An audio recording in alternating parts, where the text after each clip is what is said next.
你知道灵性最高的状态是什么吗？其实就是3岁的幼童的状态。第一，没有过多的欲望，没有大人的贪婪，只想着满足自己的生存需求，保证自己能够吃喝拉撒，睡好就好。第二，没有好坏标准的桎梏，自然也就没有自责和自我怀疑。第三，对一切的存在都有着探索欲，不会轻易地为人和事物贴上标签。大人习惯为自己贴上一切的标签，但标签一旦出现，认知就会结束。第四，对世界的每一次的感应都是由心决定的，没有过往的经验的干扰和对比，所有的一切都是全新的认知。第五，对于讨厌的人不加掩饰，没有虚伪，没有狡诈，对于自己在意的人全心对待，没有欺骗，没有阴谋。若是可以，只愿做长不大的幼子，无牵无挂，敢爱敢恨，敢说敢做，清心寡欲，随心而不逾矩。你可以观察你周围，你会发现有灵性的人他也是有迹可循的。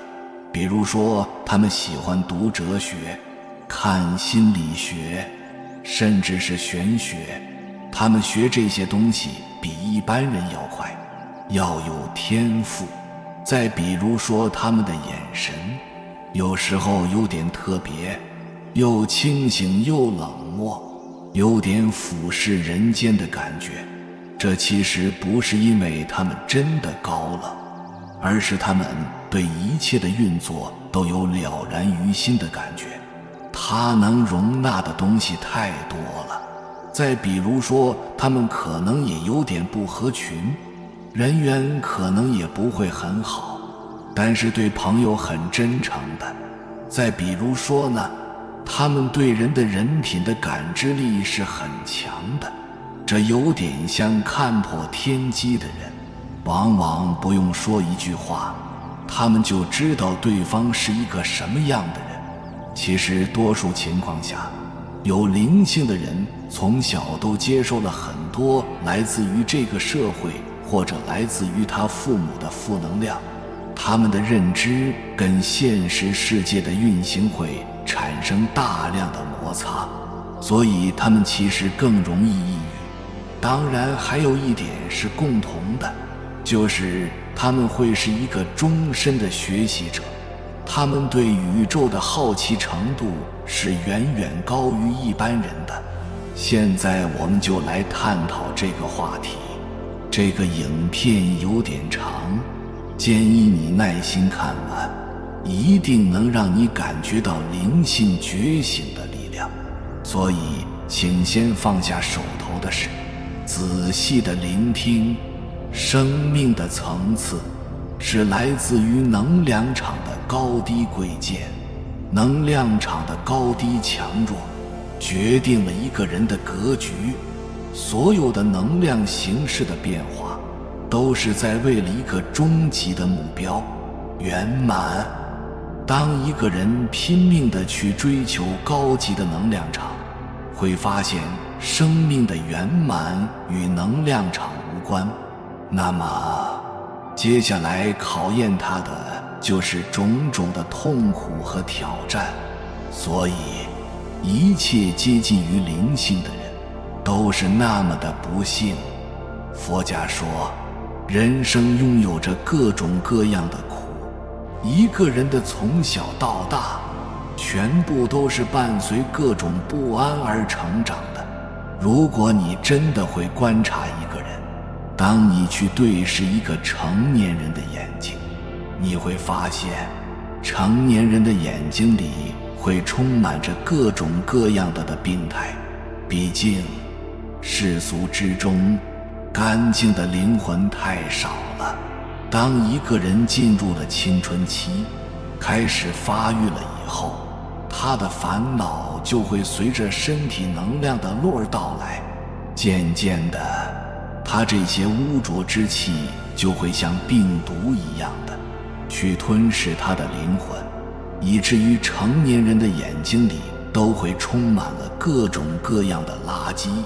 身体的发育意味着灵性的降低，物质的刺激会成为生活主题的全部。如果真的想活出自己的内在，就要发现自身的灵魂垃圾，然后清除它，否则使用你身体的永远是一个漏的灵魂。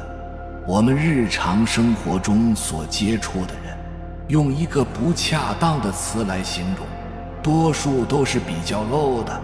这指的是灵魂上面的漏，指的是能量档次的漏。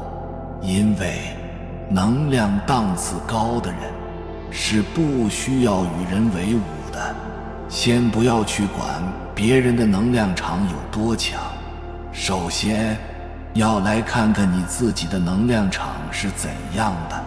所以回想你的日常生活中到底都是被什么占据了。你与朋友的日常聊天都聊些什么主题？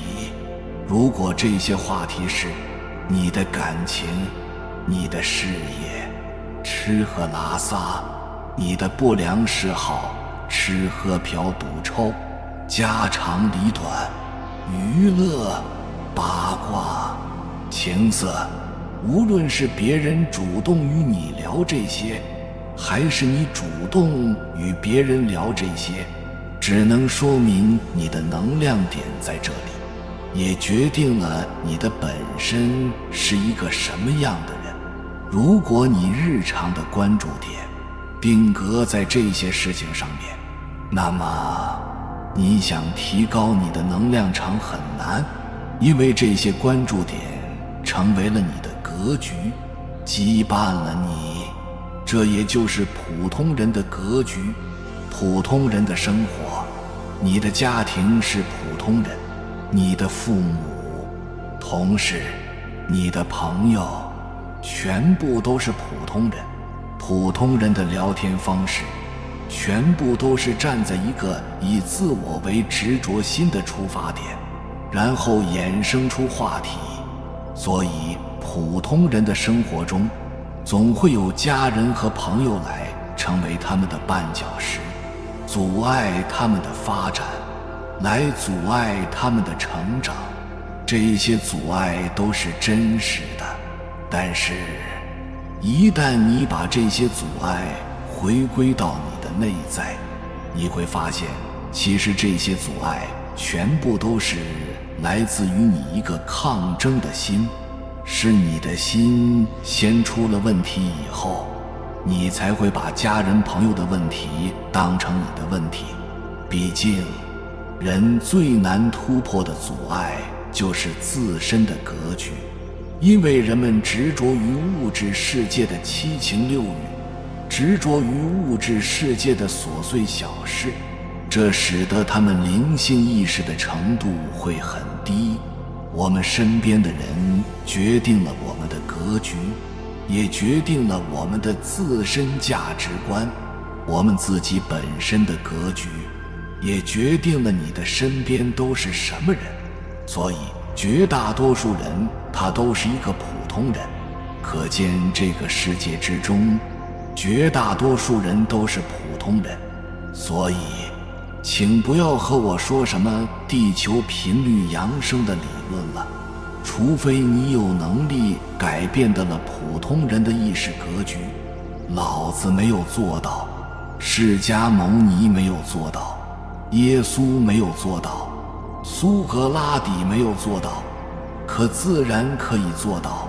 圣人是自然的产物，是自然决定了圣人的出现，也仍然是自然将圣人的思想传播出去。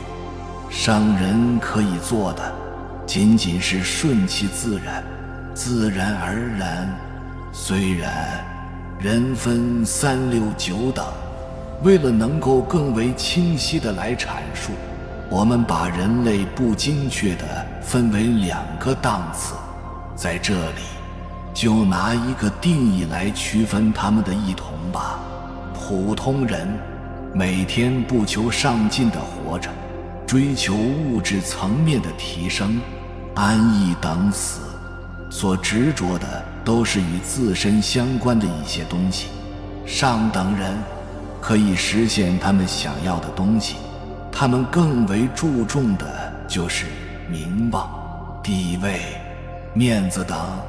这个世界上绝大多数的人都是普通人，那还有一部分人是上等人，但是绝大多数的普通人都不甘于做一个普通人。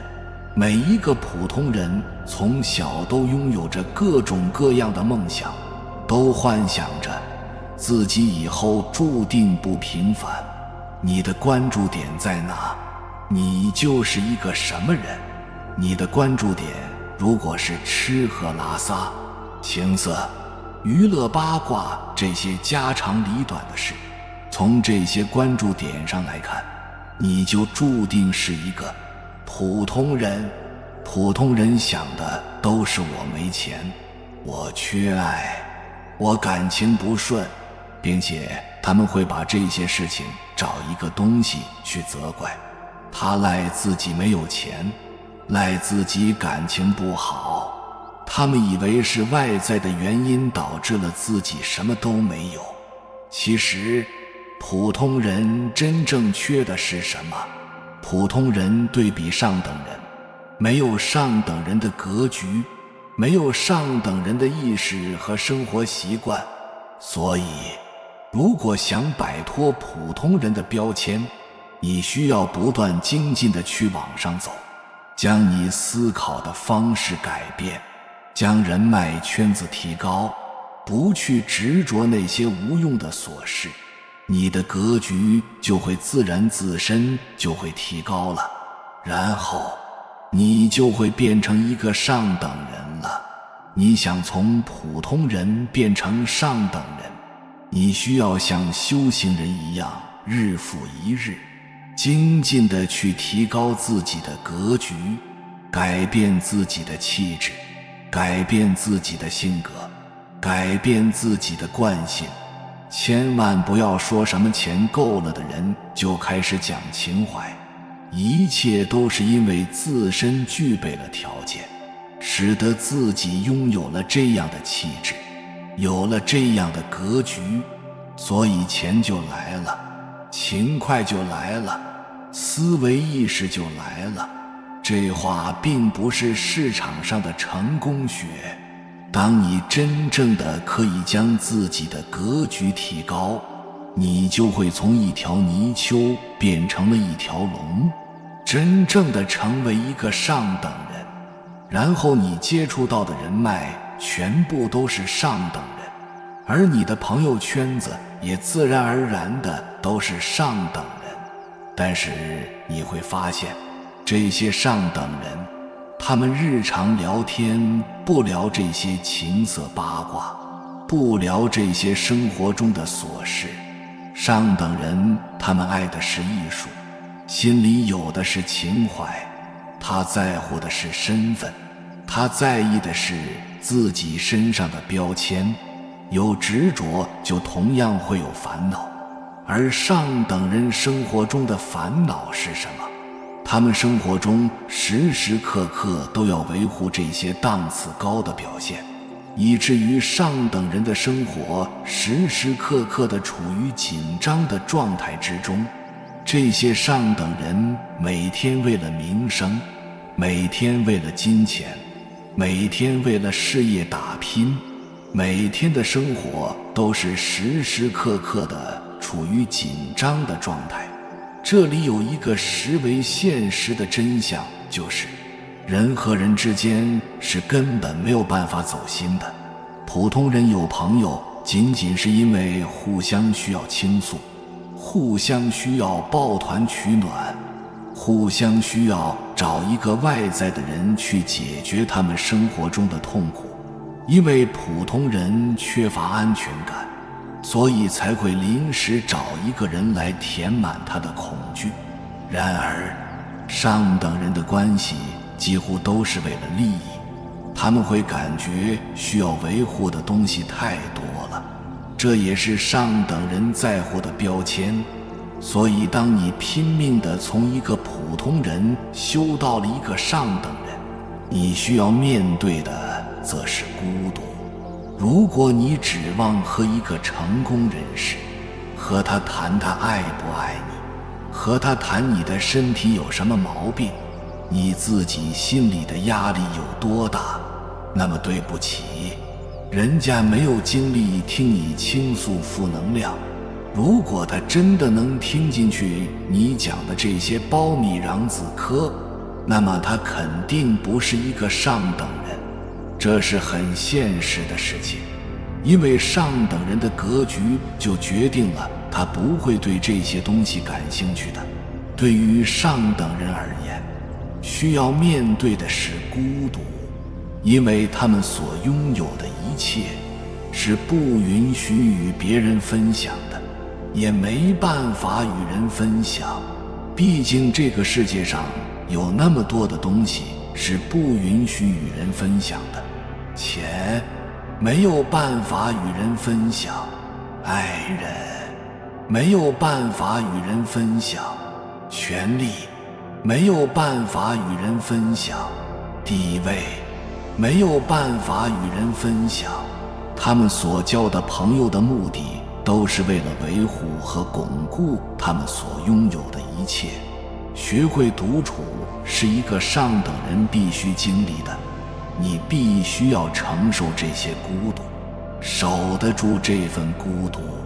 承受孤独也许是很残忍的，但只有你真正的体会到了这一切，你才会知道物质世界是多么的不容易。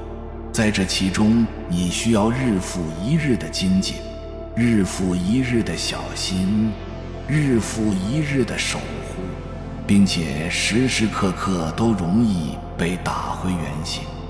所以一个普通人变成一个上等人很难很难，心会很累很累的，其中的痛苦冷暖你必须要自己一个人扛过去。因为只有你真正的感觉到这个物质世界是让你疼，你感觉到痛，你才会去想怎么去醒，你才会想去悟，才会知道是有那么一些东西会给你真正的疗愈。否则你的姑娘依旧很漂亮，你的大米依旧很香。说到这里，我前面花了这么长的时间来说上等人和普通人，并不是要把人分为3、6、9等，而是我们要学会把上等人往更高的一个类型来拓展。普通人升级到上等人，上等人再升级，他是什么呢？他是真正的学会了享受孤独的人。学会享受孤独，也就意味着学会了分享。一些人未必是上等人，也未必在上等人之上，他们甚至也许在普通人之下，但是这些人却遭遇着命运多舛，万马奔腾地去践踏他们的心。这些人是什么人？我们也都听说过，像是算命先生，还有很多学中医的人。绝大多数人的命里都是带5比3缺的。这里我要告诉你们很扎心的一句话，如果你们对我的内容产生了兴趣，或者说你天生对八字、修行、心理学、哲学、宗教产生了兴趣，你说自己本身就喜欢这些东西，而当你们喜欢了这些东西以后，10有8九这种宿命已经在你自己的身上了。换一句话说，这种不幸已经降临在绝大多数人身上了。你有没想过自己为什么会对这些感兴趣？如果你自身的能量或是你八字五行，它们的分布若是正常的，那么你根本没有机会去思考人生终极的真理，因为你依然会感觉到大米很香，姑娘很漂亮，小伙子很帅，小鲜肉很鲜。很直观地说，凡是你喜欢这类东西，那你今生就有很大的概率与这种不完美产生了缘分。这些不完美的事情，也许是家庭，也许是婚姻，也许是你的六亲，必然有这种不完美存在。最吓人的无非就是克六亲，听上去是非常残忍的，克六亲，但是这个克的方式却是跟很多人的理解不同。比如父母离异也代表克六亲，父母死亡也是克六亲，夫妻聚少离多，感情不好也是克。因为每一个亲近于精神层面的人的背后，都是一个高维灵魂。我们在三维世界的肉身起到的是一个保护的作用，这是最容易让人体悟到真相的道场。而生命进入了这个道场，想要发现真相，则必须要对抗一切的负面能量，因为只有这些命运暴击的提醒，才容易让一个人意识到生命的真相在哪里。之前我说过，命里注定要经历一些事情的人，或注定命里带一些任务的人，命理里是必须要经历这些的，必须得经历。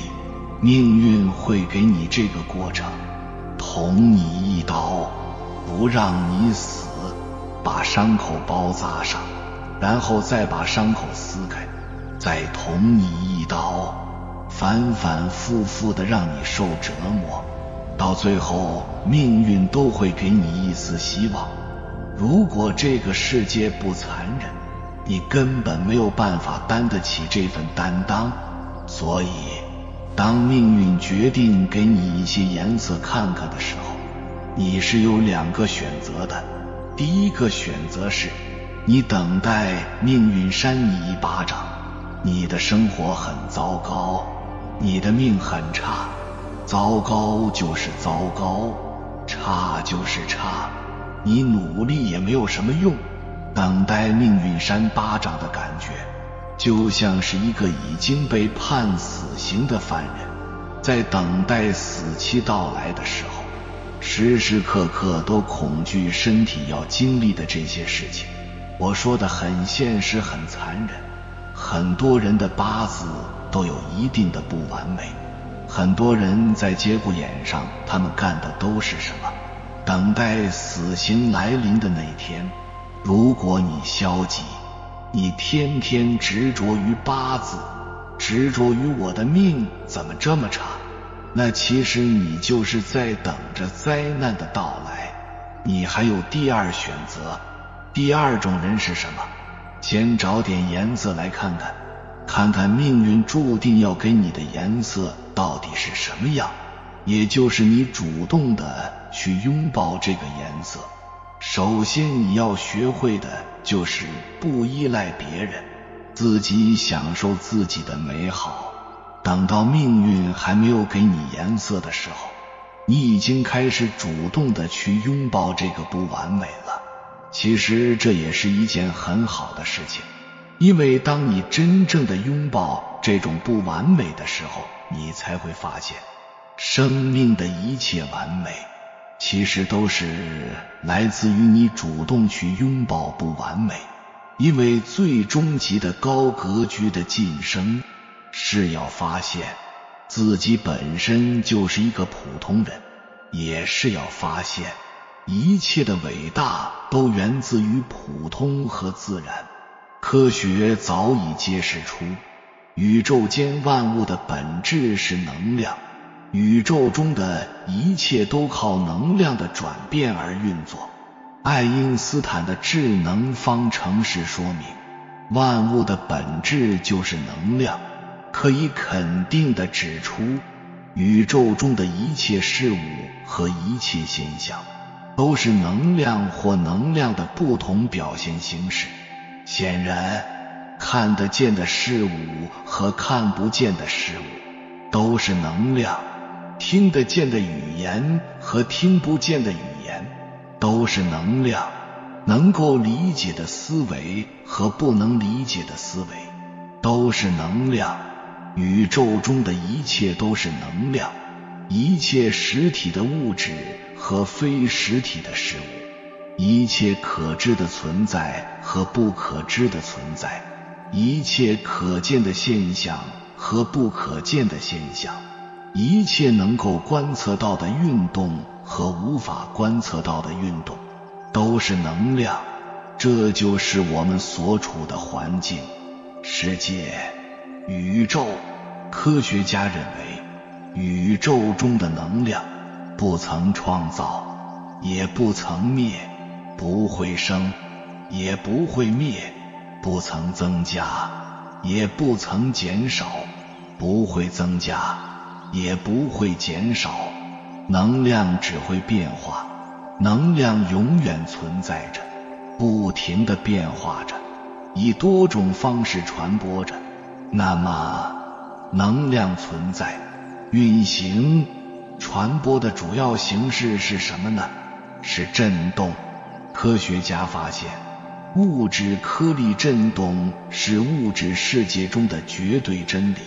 振动论是一个庞大的理论体系，是解释一切自然现象存在状态和相互作用的基本依据。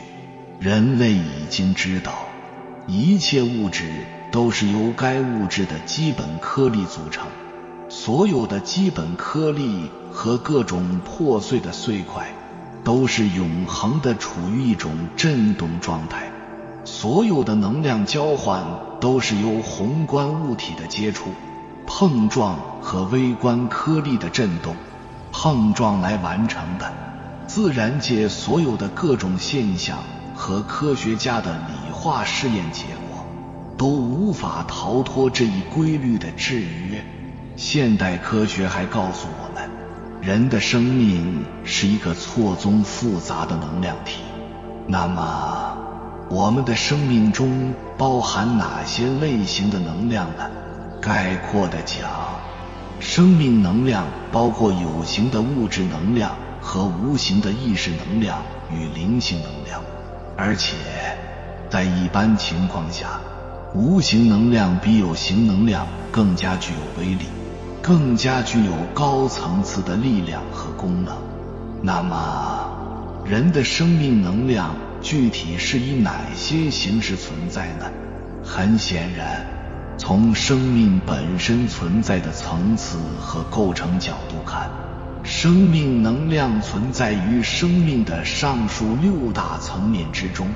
也就是说，生命的每一个层面都对应着不同特性的能量，生命在每一个层面的活动都对应着相应能量的运化。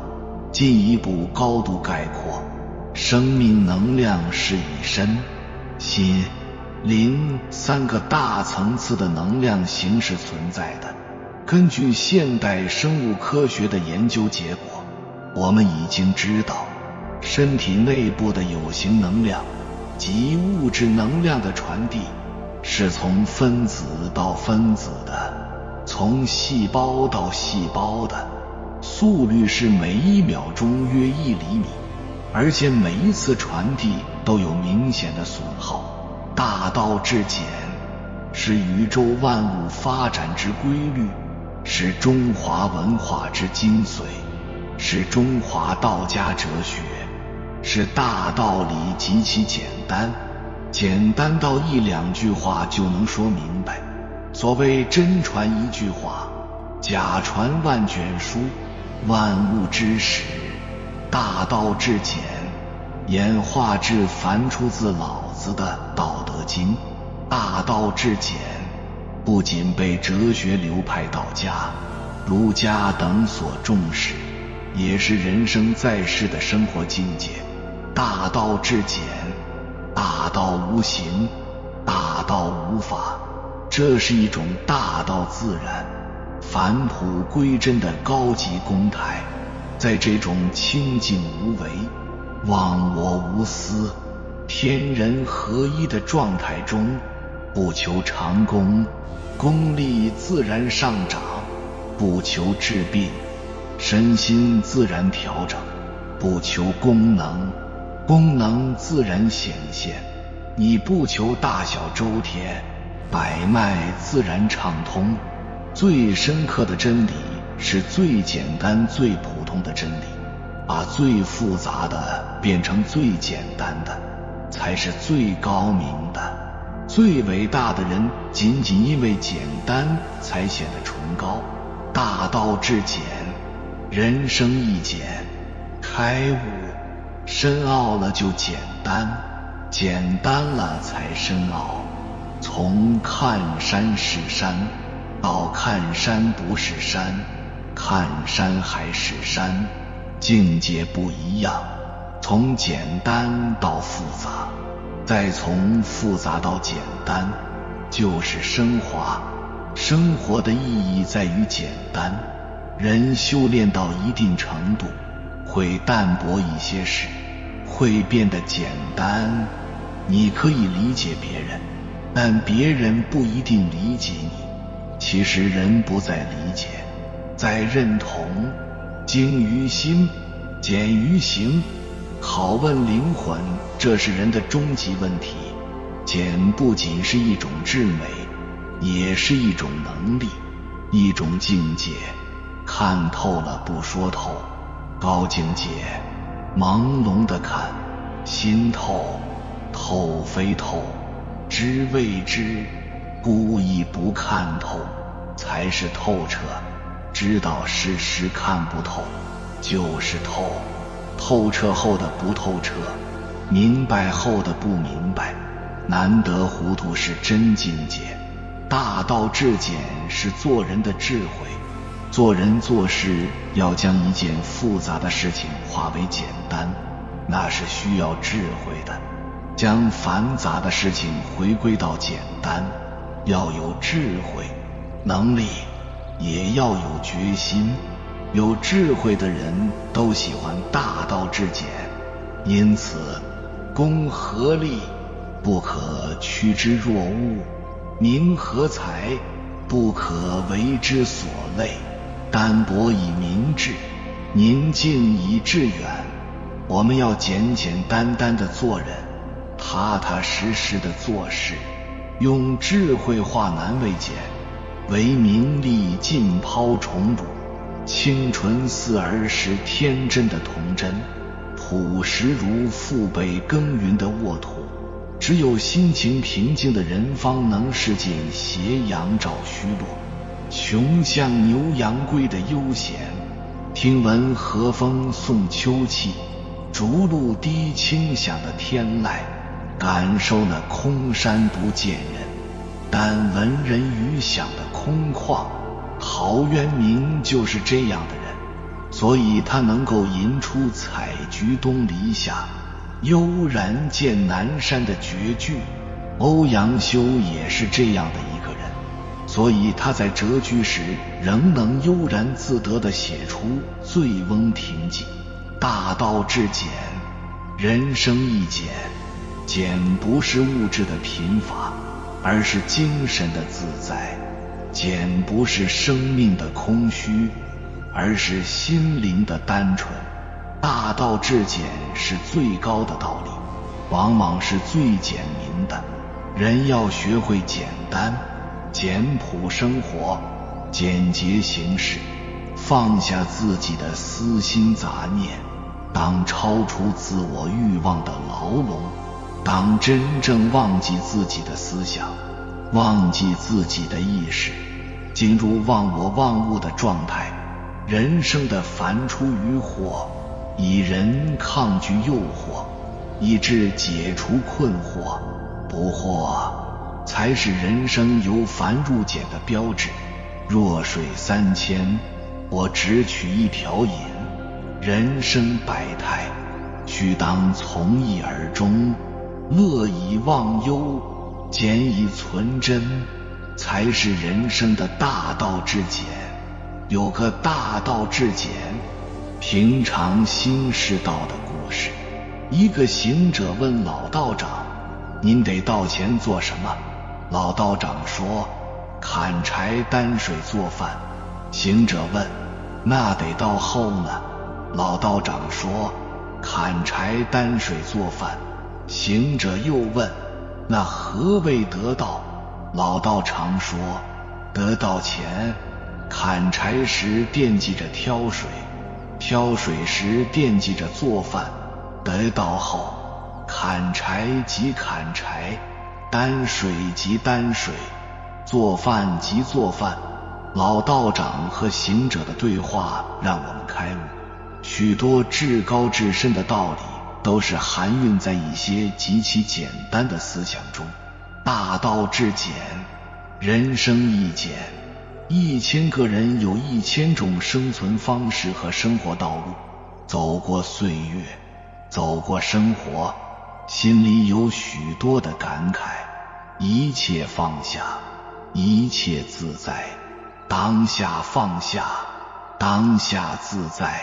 生活中的很多问题并不需要放在心里，人生的很多负担并不需要挑在肩上。一念放下，才能感受到简单生活的乐趣，才能感受到心灵飞翔的快感。要想改变一些事情，首先得把自己给找回来。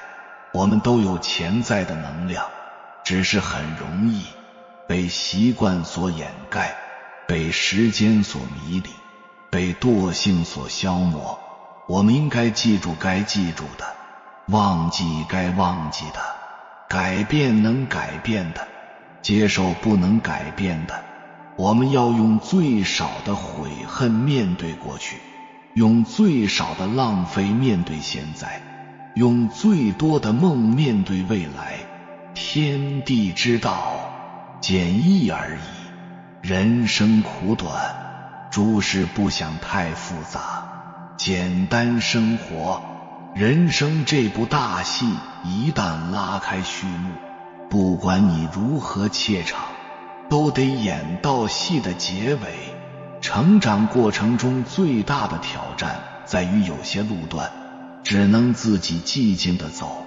快乐工作，简单生活才是幸福生活。人要懂得知足常乐，所有的哀伤、痛楚，所有不能放弃的事情，不过是生命里的一个过渡，你跳过了就可以变得更精彩。最好的生活就是简单生活，一盏茶，一张桌，一处清幽，日子平淡，心无杂念。可是简单的生活却需要百般的努力，这样才会无忧无虑，欣然享受生活。生活总的来说是完美的，不完美的是心态。不懂得欣赏的人，就会用挑剔把一切变得有残缺。简单做人，虑性而为，把握分寸，随遇而安，坦然接受现实。简单做事，不惹事，不生事，不怕事，不悔，不怨，不惜自己所做的事。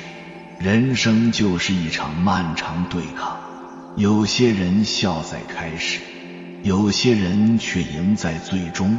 试着微笑，试着回眸，放松自己，不强求，不萎靡，不浮躁，简单生活，随心，随性，随缘，做最好的自己。知足，微笑，淡然，即使再苦再累，只要坚持往前走，属于自己的风景终会出现。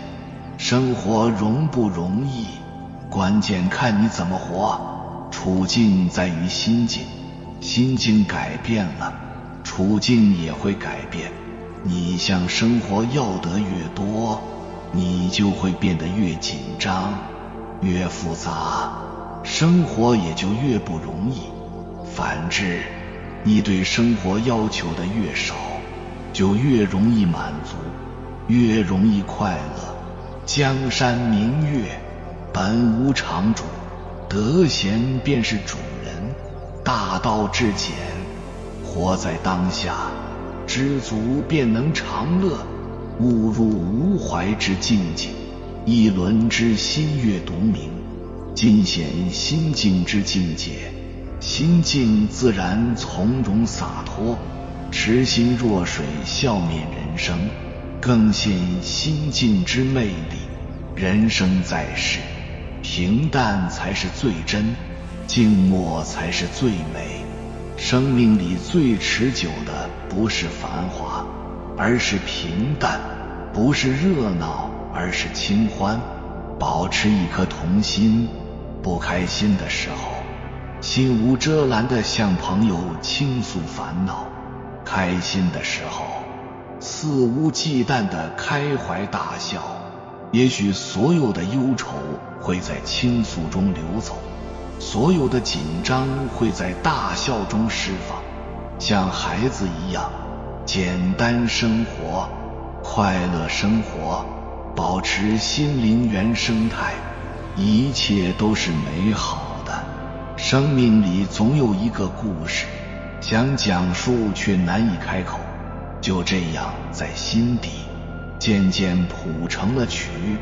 人就是这样，得不到的永远向往，失去了的才会觉到珍贵。所谓的得失、情缘、风景、驿站，都在时光的尘烟中慢慢淡散。虽然有些事情放下很难，但是不属于自己的东西终究会走远。人的一生注定要经历很多，红尘路上有朗朗的笑声，有委屈的泪水，懵懂的坚持着，有成功的自信，有失败的警醒。每一段经历注定珍贵，生命的丰盈源于心的慈悲，生活的美好源于拥有一颗平常心。生活简单，让人轻松快乐；想法简单，让人平和宁静。因为简单，才深入生命之轻；因为简单，才洞悉心灵之境。现代物理学的最新研究成果显示，意识能量、心念能量的传递是以信息传递形式完成的，是可以超越空间限制的，其速率可以达到甚至超越光速，即达到或超过每1秒钟30万千米，而且每一次传递都可能几乎没有损耗。斯坦福大学著名教授威廉·提雷博士在其研究著作《科学与人类的转化》一书中得出这样的科学结论：信息和意识的能量可以直接影响并改变物质的状态，信息和意识的能量可以穿越空间范畴，可以超过光速。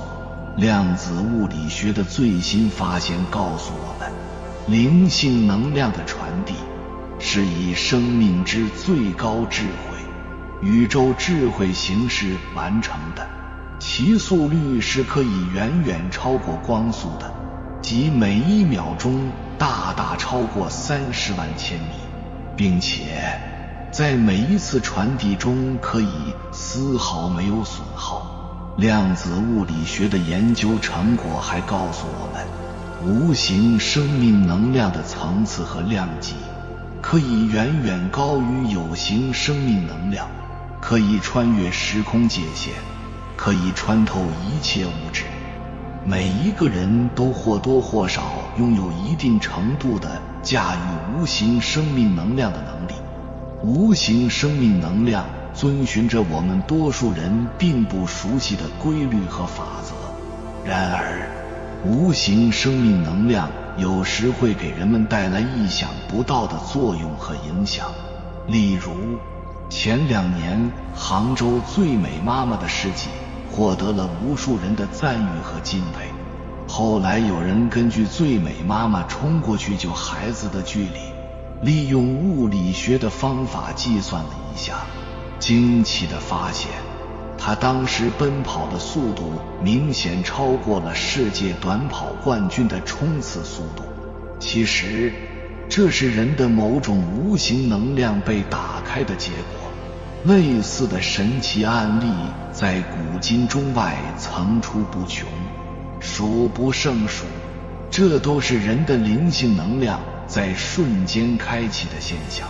大部分生命能量的形态，我们难以感知的原因，是我们的身体没有形成或者没有打开对应的接收器。然而，大多数人认为灵性觉醒就是坐着冥想几个小时，始终感到超然和快乐。但对于大多数正在经历觉醒的人来说，事情比这要更复杂。你的内在、外在会发生很多变化，其中一些变化是相当的奇怪。你可能会感到害怕、迷茫，你不知道发生了什么事情。接下来我将与你分享在觉醒过程中可能发生的5件奇怪的事情，以及你可以采取的措施，让你清醒地知道自己是否已经觉醒，觉醒到了什么程度。1. 外貌的改变，这是灵性觉醒最常见且有点奇怪的特征之一。你的外貌可能会发生彻底的改变。在灵性觉醒的几个月后，身体外貌发生了很大的变化，减掉了很多体重。实际上，内心储存的所有创伤都在得到疗愈，能量也在得到处理，因此自然而然地失去了多年来的大量水分。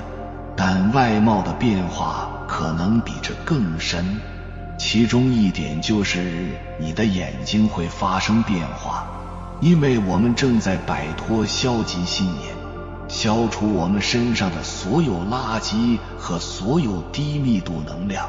我们的眼睛会变得更明亮，更有活力，就像婴儿的眼睛一样。性格的改变，这是一件大事，这可能是人们在灵性觉醒期间发生的最困难的事情之一。他们的整个性格都发生了变化，你的好恶会改变，你的热情可能会改变，你看待世界的方式也会改变。发生这种情况的主要方式之一就是所谓的自我死亡。你的自我就是你创造个性的那部分。在灵性觉醒期间，自我有时会多次死亡，它会死亡并重生多次。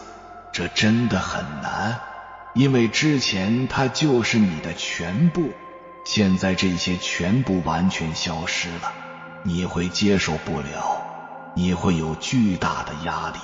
但其实这种自我死亡的问题是非常非常普遍的，请不要对此感到压力，因为你压力越大，情况就会变得越糟。即便你的自我意识消失了，你也并不会死，所以就让它溶解吧，这是灵性觉醒道路的一部分，也不要让周围的人影响你。3. 变得更加敏感，这也与创伤的治愈、摆脱低密度的能量以及治愈前世和今生的事情有关。它的作用是清除你能量系统中的污垢，在这过程中，你会感觉到更多的东西，你更容易体验精神世界。但还有另一件事正在发生，你的能量系统打开了，更多你的脉轮打开了，更多你的气场打开了。你越开放你的能量，你就会越敏感。这对于那些本来就很内向的人来说可能很难，你有时甚至会突然哭泣。但你要明白，敏感性并不是弱点，而是一种超能力。你看事情越来越清楚，你更能准确地感受到一切。这并不是你可以逃避或孤立的东西。4. 一切都变得更快，你的能量系统也会开始旋转，而且会旋转得越来越快，并且变得更加开放，更加强大。这意味着你将以不同的方式感知世间，事情对你来说发生得更快，你感觉自己变得越来越轻，意味你正在摆脱所有低密度能量、创伤和你所抓紧的东西。这有消极的一面，也有积极的一面。积极的一面是美好的事情会更快地发生在你身上，你的表现力会增强，新的机会进来，新的能量进来，新的人进来，还有令人惊奇的同步性。你开始遇见你的灵魂家人。如果你想创业，你的生意就会起飞。有很多不同的事情发生，都是美妙的。你开始拥有更多以灵魂为中心的关系，这就是它的一个美妙的方面。但也可能有另一面，另一方面是现在奇妙的事情正在发生，一切都进展得如此之快。这也意味着你需要治愈的事情都会更快地浮现出来。这并不是一件坏事，只是有时会让人感到不舒服。如果这种情况现在发生在你身上，你感觉自己到处都被触发，或者有10个伤口同时出现，这里有一个简单的练习，可以帮助你使能量平静下来，帮助你治愈伤口和治愈触发因素。你只需要静静地坐着冥想，这样你就能掌握自己的方位。当你接触和解释正在触发的伤口或正在触发的多个伤口时，请专注于自己的呼吸，使用深长的呼吸使身体平静下来，然后记录即将发生的事情。你写的越多，你的系统处理的能量就越多。这只是帮助你完成工作的一种简单方法。这个简单的练习将成为你的救星，因为它会巩固你的能量，并且会帮助你更快地处理每个伤口。5. 你开始看得清楚，但并不是从肉眼中发生的场景，这是你的能量系统中发生的场景，所以这是一个更精神的场景。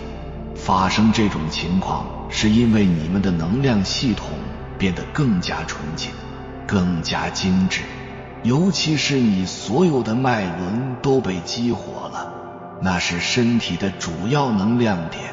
但特别是这里发生的事情，第3只眼负责心灵视觉，你能清楚地看到很多东西，是因为第3只眼中的所有粘稠物都被驱除了，这样你就能更容易地看到这个世界。你将看透所有一切，你开始看到人们什么时候在操纵你，这一点变得非常清楚。你开始看到人们何时是真实的，何时是不真实的。当他们戴着面具时，这对你来说是非常非常容易看到的。你开始看到根深蒂固的制度的问题，无论是政治制度还是经济制度，你可以看到这些根深蒂固的系统幕后发生的事情。这些只是你可以通过能量系统清楚地看到的一些例子。你必须记住的另一个方面是，你也将能更好地利用直觉，你会被指引你的下一步该怎么走。相信你的直觉，如果你感受到了这些迹象，那么一定要恭喜你，因为你的灵性开始觉醒。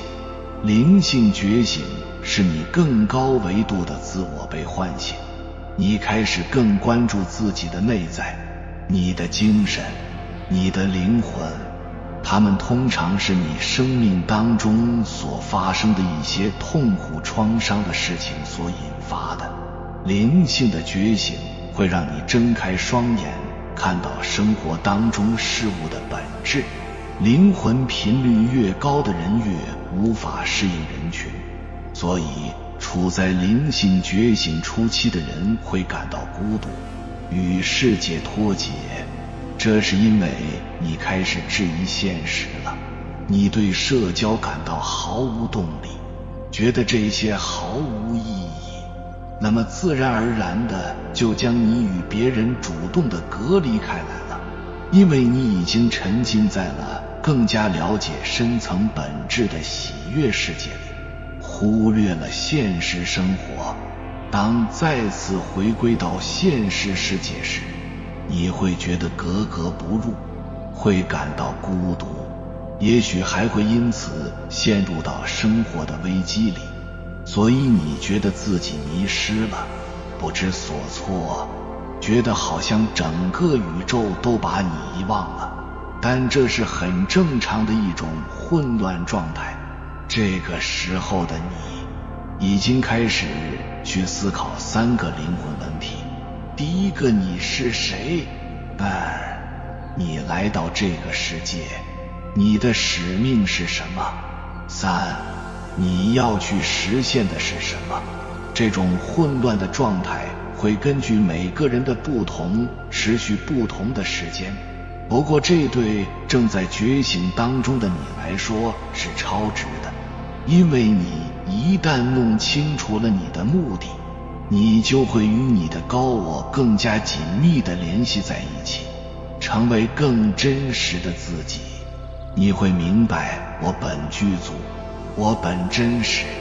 这个时候你能看透一个人，因为你的真实会吸引真实。你会发现你很容易就能接受到对方的能量，感受到对方是恶意还是善意，是装腔作势还是真实可靠。而共情的这个超能力也会在此时出现，你能清晰地感受到别人的痛苦，并愿意陪伴他们，给他们安慰。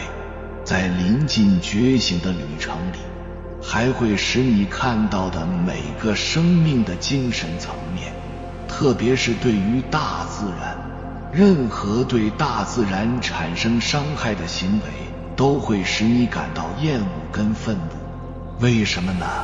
因为灵性觉醒的过程当中，你通常是孤立的，而大自然恰好是你当下的陪伴者。那么当有人想破坏它的时候，就会触碰到你的神经。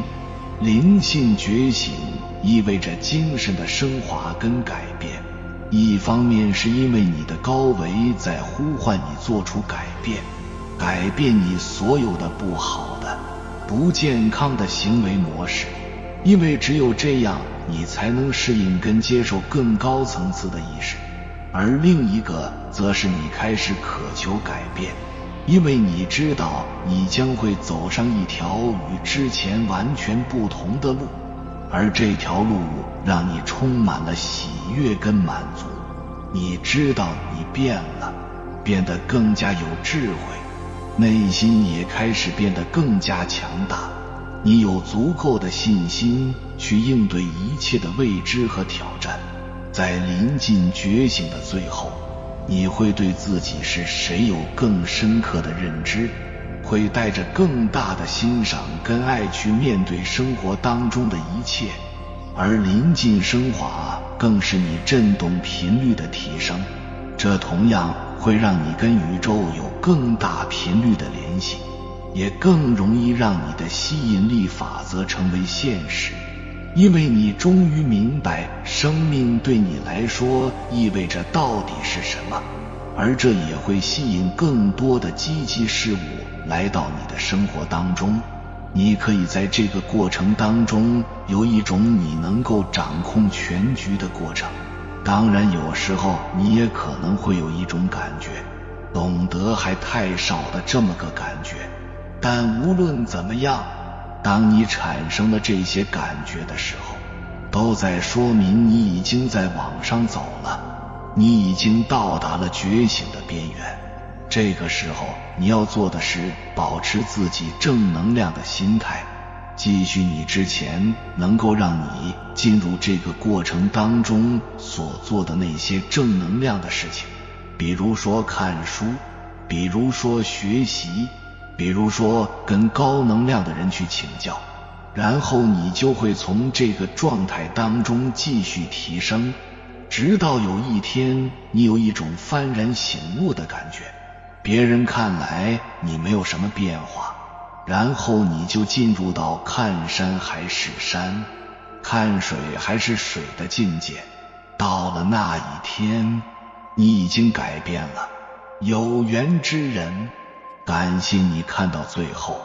如果今天的内容对你有所启发，请以点赞回应，留下一句灵性觉醒。愿你保持一颗淡定从容的心，不为外在所扰，不为物质所累。愿你的生活活成天籁。